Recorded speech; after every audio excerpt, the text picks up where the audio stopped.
ఎడారిలో సెలయేర్లు. మార్చ్ 13. నీ మార్గములు న్యాయములను సత్యములునై ఉన్నవి. ప్రకటనలు 15:3, 4.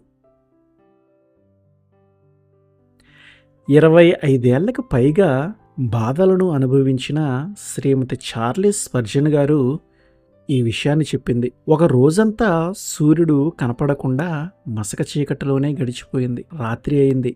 నేను విశ్రాంతిగా పడుకొని ఉన్నాను. వెచ్చని నా గది నిండా వెలుగుగానే ఉన్నప్పటికీ బయటున్న చీకటి కొంత నా ఆత్మలోకి ప్రవేశించి దాని దృష్టి మందగించినట్టు అనిపించింది. నా చేతిని నిరంతరము పట్టుకొని ఉంటుందనుకున్న చేయి కోసం వ్యర్థంగా తడుములాడాను. పొగమంచు కప్పిన బాధల బురదబాటలో నన్ను నడిపించే తోడు కోసం వెతికి అది దొరకక నా హృదయం మూలిగింది.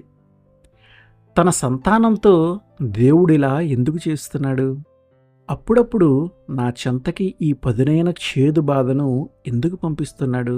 ఆయన బిడ్డలకు నా చేతనైనంత సేవ చెయ్యాలని తహతహలాడే నాలో ఈ బలహీనతలను దీర్ఘకాలం ఎందుకు ఉండనిస్తున్నాడు?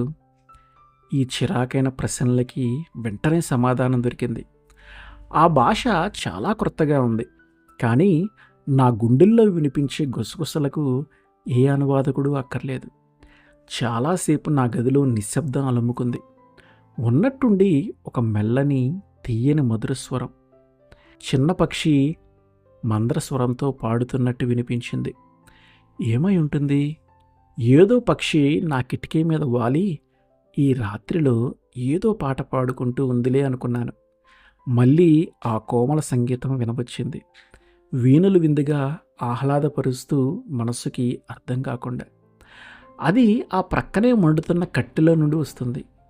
ఎండిన కట్టెల్లో ఎన్నో ఏళ్లుగా బందీగా ఉన్న స్వరాలను మంటలో పుట్టిన వేడిమి బయటికి తెస్తున్నది. ఆ కట్టె చెట్టులో ఒక భాగంగా ఉన్నప్పుడు, పచ్చగా కలకలలాడుతూ ఉన్నప్పుడు ఆ సంగీతాన్ని దాచిపెట్టుకుందేమో.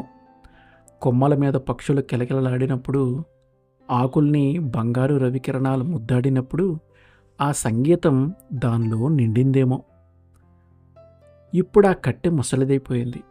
లోపల ఉన్న రాగాలపై ఎన్నో ఏళ్ల పెరుగుదల వలయాలు వలయాలుగా పెరిగి మూసేసిందేమో. ఆ రాగాలన్నీ లోపలెక్కడో పూడుకుపోయాయేమో. కానీ అగ్ని తన నాలుకలు చాచి దాని కఠినత్వాన్ని దహించినప్పుడు దాని గుండెల్లో నుండి ఆ పాట చీల్చుకుని బయటికి వచ్చింది. త్యాగ గీతికగా వినిపించింది. నేను అనుకున్నాను, శ్రమల అగ్నిజ్వాలలు మనలోని స్తుతి పాటల్ని వెలువరించినప్పుడు నిజంగా మనం శుద్ధులమవుతాము. మన దేవుడు మహిమ పొందుతాడు. మనలో చాలామంది ఈ కట్టెలాంటి వాళ్ళమే. కఠినంగా ఏ అనుభూతి లేక బండబారి ఉన్నామేమో. మనలో నుండి వీణులు విందైన సంగీతం వినిపించాలి. మన చుట్టూ రగిలే ఈ మంటలే మనలో మోగే విధేయత పాటల్ని వినిపించేలా చేసేవి. నేనిలా ఆలోచించుకుంటూ ఉంటే మంట వెలుగుతూ ఉంది. నా ఎదుట జరిగిన ఆ ఉపమానం నన్నెంతో ఊరటపరిచింది. అగ్నిజ్వాలల్లో గీతాలాపన. అవును, దేవుడు సహాయపడుతున్నాడు. మొద్దుబారిపోయిన గుండెల్లో నుంచి రాగాలు పలికించడానికి ఇదొక్కటే మార్గం అయితే ఆ అగ్నిగుండం ఇంకా వేడిగా చేయనీయండి. ఆమెన్.